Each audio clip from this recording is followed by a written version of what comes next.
चंदनपुर गांव एक बहुत ही खूबसूरत गांव था।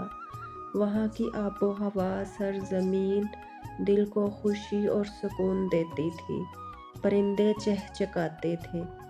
वही चंदनपुर गांव में दो बहनें रहती थी।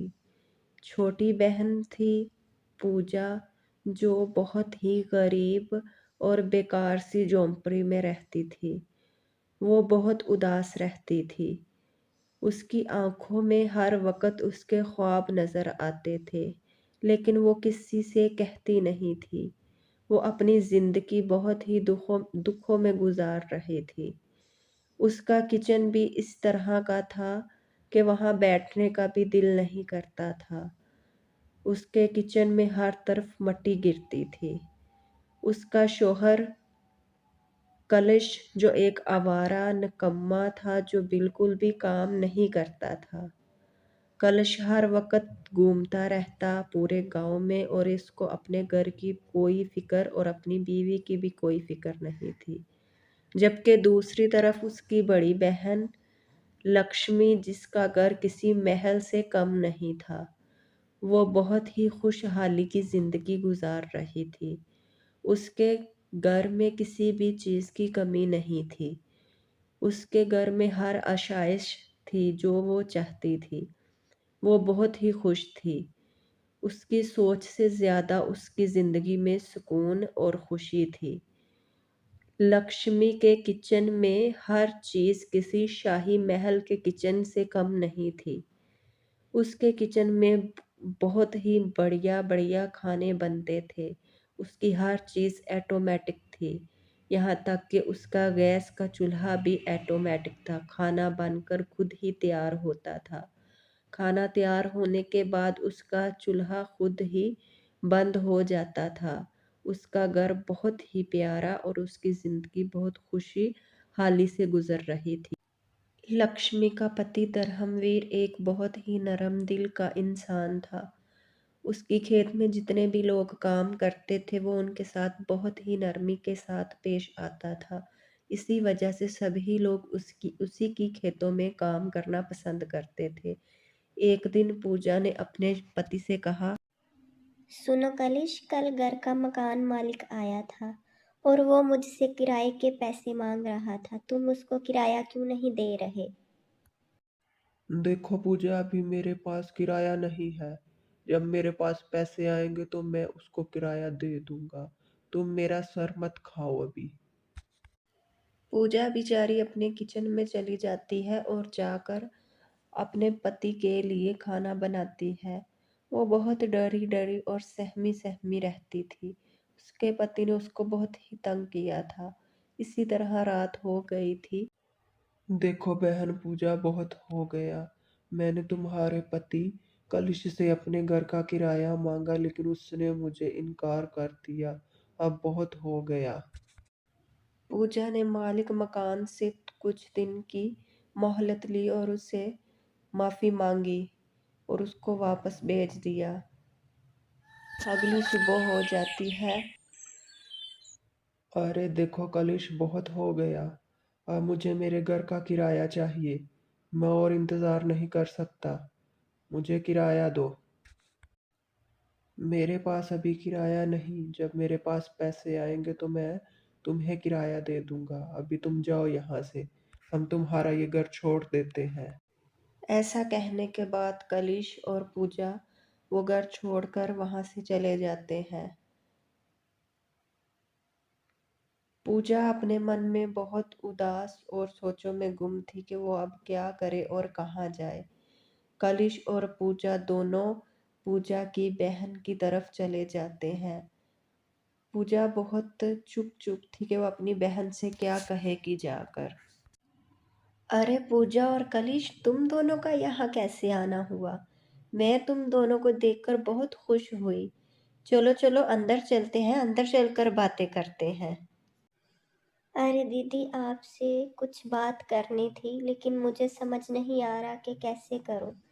वो दरअसल मालिक मकान का किराया ना देने की वजह से हमें वो घर छोड़ना पड़ा और हम आपकी तरफ चले आए। यही वजह थी कि हम यहाँ आ गए। अरे पूजा, इसमें इतना हिचकिचाने की क्या बात है? तुम मेरी छोटी बहन हो, तुम मेरे पास नहीं आओगी तो किसके पास जाओगी? तुम चिंता मत करो, तुम्हारे तुम्हारे जीजू जब घर आते हैं तो मैं उनसे सारी बात करती हूँ, तुम बेफिक्र रहो। रात हो चुकी थी। रात के अंधेरे में दरहमवीर भी अपनी सारी खेतों का काम खत्म कर कर अपने घर की ओर निकल पड़ता है। वो बहुत तेजी के साथ अपने घर की ओर जा रहा था। घर में जाते ही उसने अरे वाह पूजा और कलिश, तुम दोनों हमारे घर में आए हो। बहुत अच्छा हुआ, मेरा भी तुम दोनों से मिलने का बहुत जी कर रहा था। कैसे हो तुम दोनों, ठीक तो हो? तभी पूजा ने अपने दरहमवीर जीजू से कहा। हाँ जीजू, मैं तो बिल्कुल ठीक हूँ। आप सुनाएं, आप कैसे हैं और खेती बाड़ी का काम किस तरह चल रहा है? इसी तरह बातें चलती रही। फिर वो सब अपने अपने कमरों में चले गए। तभी उसकी बड़ी बहन लक्ष्मी ने अपने पति से कहा। सुनिए जी, मुझे आपसे कुछ बात करनी है। आप तो जानते हैं कि कलश बहुत ही आलसी किस्म का आदमी है। वो बिल्कुल भी काम नहीं करता। काम ना करने की वजह से वो घर का किराया नहीं दे पाए, इसलिए वो यहाँ आ गए। आप मेरी बहन के लिए कुछ कीजिए ना, वो उम्मीद लेकर यहाँ आई है। अरे लक्ष्मी, तुम इस तरह क्यों कह रही हो? मैंने तुम्हारी बहन को कभी भी गैर नहीं समझा। उसको अपनी बहन की तरह ही मैं प्यार करता हूँ। तुम परेशान मत हो, मैं तुम्हारी बहन के लिए सुबह ही सबसे पहले यही काम करूँगा। उसके लिए घर ढूंढूंगा। उसको हर तरह की सहूलियत जो है वो मुहैया करूँगा। तुम बेफिक्र रहो। देखो कलिश, तुम्हारी वजह से बहुत हो गया। मैं कब तक अपनी बहन से लेकर खाती रहूंगी? तुम कब ठीक हो जाओगे? तुम एक अच्छे इंसान बन जाओ और अपना काम ध्यान से किया करो। अरे पूजा, इतना गुस्सा नहीं करते। तुम इतना गुस्सा मत करो। मैं थोड़े दिनों तक ही अपना काम ढूंढ लूंगा और तुम्हें शिकायत का मौका नहीं दूंगा। फिर मैं एक नया घर लेकर तुमको लेकर वहां चला जाऊंगा। सुबह हो चुकी थी। सुबह की पहली किरण के साथ ही धर्मवीर अपने घर से अपनी खेतों की ओर चला जाता है। वो बहुत ही दिल लगाकर अपनी खेतों में काम करवाता था। वो बहुत ही ईमानदार और मेहनती था। जबकि दूसरी तरफ कलिश फिर से आवारा घूमने और फिरने के लिए गांव की ओर चला जाता। मुझसे नहीं होते ये काम। मुझे तो मेहनत के नाम से वैसे ही पसीना आता है। मैं नहीं करूँगा काम। लक्ष्मी और पूजा घर में बैठी मिठाइयाँ खा रही थी और अपने बचपन की बातें कर कर खूब खुश हो रही थी। लक्ष्मी पूजा से कहती है कि धर्मवीर जी भी चले गए और कलिश भी चला गया, तो हम घर में रहकर क्या करेंगी? हम भी पूरा गांव घूम कर आती है। ऐसा सोचकर दोनों बहनें गांव में घूमने के लिए चली जाती हैं। वो दोनों आज बहुत ही खुश थी, जैसे बरसों के बाद वो मिली हों। दोनों बहनें घूमते घूमते बहुत ही दूर निकल चुकी थी। वो एक नदी पर चली जाती है। तभी पूजा लक्ष्मी से कहती। अरे दीदी, देखो नदी का पानी कितना अच्छा लग रहा है। अरे हाँ पूजा, नदी का पानी बहुत ही ठंडा और मीठा है। चलो ना हम पानी पीते हैं। बहुत मजा आ रहा है आज मुझे तुम्हारे साथ नदी पर आने का। इसी तरह शाम हो चुकी थी। अरे पूजा, मैंने तुम्हारे और कलिश के लिए एक बहुत ही खूबसूरत सा घर देखा है। तुम दोनों उस घर में अब सुकून से रह सकते हो और किसी भी चीज की जरूरत हो तो मुझे अपना बड़ा भाई समझकर बोल देना। जीजू, मैं आपकी बहुत आभारन हूँ।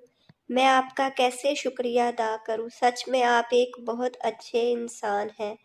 आपने मेरे लिए इतना किया, मैं बहुत खुश हूँ। आप बहुत ही रहम दिल के मालिक हैं। सुबह हो जाती है, तभी पूजा अपनी दीदी से कहती है, दीदी अब मेरे जाने का वक़्त आ चुका है। मुझे इजाज़त दें ताकि मैं अपने घर में जाकर अपना जीवन शुरू कर सकूं। आप दोनों ने मेरा बहुत ही साथ दिया और माँ बाप का प्यार भी मुझे मिला आपसे। देखो कलिश, अब तुम ये आलसीपन ख़त्म कर दो और अपने काम में दिल लगाओ। अपने घर और अपनी बीवी का ख्याल रखो। एक मेहनती इंसान बन जाओ। कब तक ऐसा चलेगा? तुम एक अच्छे इंसान बनकर अपने परिवार की तरफ ध्यान दो। अब मेरी बहन को खुश रखना और शिकायत का कोई भी मौका मत देना। पूजा और कलिश अपनी बहन से मिलने के बाद वहां से चले जाते हैं अपने घर की ओर। वो रवाना हो जाते हैं। वो दोनों बहुत खुश थे, उनको नया घर मिल चुका था। और दूसरी तरफ धर्मवीर भी अपनी खेतों में चला जाता है। आज उसकी खेत में बहुत ही काम था जो उसको ख़त्म करना था। इसी तरह लक्ष्मी भी घर में बैठी मिठाई खा रही थी और वो बहुत उदास थी अपनी बहन के जाने के बाद। घर में जाने के बाद कलिश ने कुछ दिन तो बहुत ही अच्छी से पूजा का ख्याल रखा और उसको तरह तरह के खाने लाकर देता रहा और उसको पूरा यकीन दिलाया कि वो अब खूब मेहनत कर रहा है। कुछ दिन इसी तरह बीत गए, बहुत ही अच्छे से।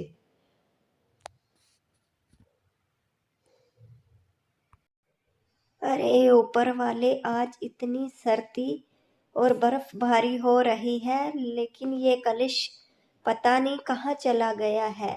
इसको नहीं पता कि घर में मेरी बीवी अकेली है, मैं घर में चला जाऊं। मैं इसके साथ अब 1 मिनट भी नहीं रहूंगी। ये कभी भी नहीं सुधर सकता। अब इसको घर आ लेने दो, मैं अपनी बहन के पास वापस चली जाऊंगी। सुबह हो चुकी थी। पूरे गांव में ठंड की लहर बहुत ज्यादा थी। हर तरफ ठंडी हवाएं और बारिश का जोर था। इतनी सर्दी में जब कलिश घर वापस आता है तो पूजा कलिश से कहती है, देखो कलिश, बहुत हो गया। अब मैं तुम्हारे साथ 1 मिनट भी नहीं रह सकती। तुम एक मेहनती इंसान कभी नहीं बन सकते। मैं जा रही हूँ अपनी दीदी के घर और वापस कभी नहीं आऊंगी। मैं तुम्हारे साथ नहीं रहूंगी।